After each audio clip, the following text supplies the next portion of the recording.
In Ezekiel 8, the Spirit lifts Ezekiel up between earth and heaven and brings him in the visions of God to Jerusalem, to the entrance of the north gate of the inner court, where the seat of the idol of jealousy is located. There, Ezekiel witnesses women sitting and weeping for Tammuz, an ancient Mesopotamian god believed to be a beautiful shepherd slain by a wild boar. There can be few things more abominable than misplaced mourning like this. The image of the grieving woman in the Bible is a powerful instrument in God's redemptive story, and not one to be trifled with. Job evokes this power of female grief when he says, "This is the portion of a wicked man from God.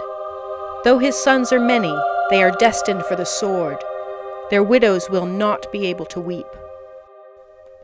And in Luke 23, Jesus reminds a crowd of mourning women of their sacred calling of sadness when he says, "Daughters of Jerusalem, stop weeping for me, but weep for yourselves and for your children."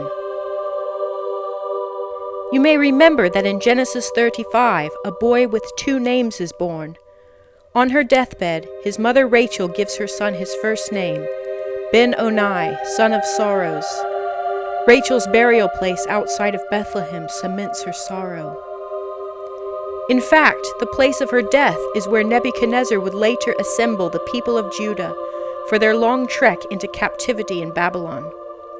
At this time, as the prophet Jeremiah grieves with and over his people in exile, he uses the image of their mother Rachel, who wept over her newborn baby. This divine demonstration heralds God's own sorrow over those who weary themselves committing injustice. And when God grieves, women are often his mouthpiece. As Jeremiah is overcome with sadness, God tells him to send for the mourning women and tell them to teach their daughters how to grieve. Only when women of God weep can all of God's people's eyes shed tears and our eyelids flow with water. And only when women of God rejoice has genuine peace arrived.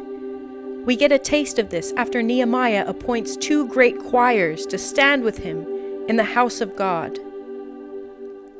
This is more than just a vision of God's people returning from Babylonian exile.